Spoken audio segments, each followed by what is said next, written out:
123 ரன்கள் பாகிஸ்தானை சொந்த மண்ணில் வீழ்த்தி வரலாற்று சாதனை படைத்த டிகாக். தென்னாப்பிரிக்கா பதிலடி. பாகிஸ்தானுக்கு சுற்றுப்பயணம் மேற்கொண்டுள்ள தென்னாப்பிரிக்கா முதலில் நடைபெற்ற T20 தொடரை 2-1 என்ற கணக்கில் தோற்றது. அடுத்து நடைபெறும் 3 போட்டிகள் கொண்ட ஒருநாள் தொடரில் முதல் போட்டியில் பாகிஸ்தான் வென்றது. இரண்டாவது போட்டி நவம்பர் 6ஆம் தேதி பாகிஸ்தானில் உள்ள ஃபைசலாபாத்தில் நடைபெற்றது. அந்த போட்டியில் டாஸ் வென்ற பாகிஸ்தான் முதலில் பேட்டிங் செய்வதாக அறிவித்தது. அதைத் தொடர்ந்து களமிறங்கிய பாகிஸ்தான் 50 ஓவர்களில் போராடி 269 ரன்கள் குவித்தது. ஏனெனில் அந்த அணிக்கு ஃபக்கர் ஜமாம் 2 அடிக்காமலும் பாபர் அசாம் 11 ரன்களும் முகமது ரிஸ்வான் 4 ரன்களிலும் அவுட் ஆகி ஏமாற்றத்தை கொடுத்தனர்.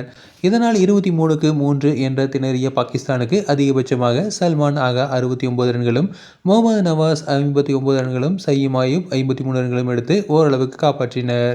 தென்னாப்பிரிக்க அணிக்கு அதிகபட்சமாக பர்கர் 4 விக்கெட்டுகளையும் பீட்டர் 3 விக்கெட்டுகளையும் போஸ்க் 2 விக்கெட்டுகளையும் எடுத்து அசத்தினார்கள்.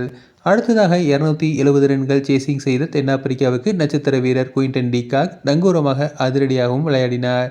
சில வருடங்களுக்கு முன்பு திடீரென ஓய்வை அறிவித்த அவர் அந்த முடிவை திரும்ப பெற்று மீண்டும் விளையாட துவங்கியுள்ளார். அந்த வாய்ப்பில் இப்போட்டியில் சிறப்பாக விளையாடிய அவர் அரை சதத்தை அடித்தார். அவருடன் இணைந்து 81 ரன்கள் பார்ட்னர்ஷிப் அமைத்த பிரிட்டோரியஸ் 46 ரன்கள் குவித்து அவுட் ஆனார்.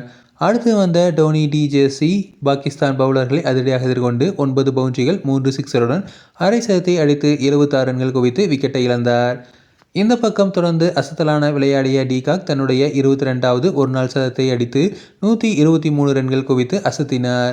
அவருடன் கேப்டன் 17 ரன்கள் எடுத்ததால் 40.1 ஓவரிலேயே 270 ரன்களை குவித்த தென்னாப்பிரிக்கா 8 விக்கெட் வித்தியாசத்தில் எளிதாக வென்றது. இதனால் 1-1 என்ற கணக்கில் இந்த தொடரை சமன் செய்த தென்னாப்பிரிக்க அணி பாகிஸ்தானுக்கு பதிலடி கொடுத்துள்ளது.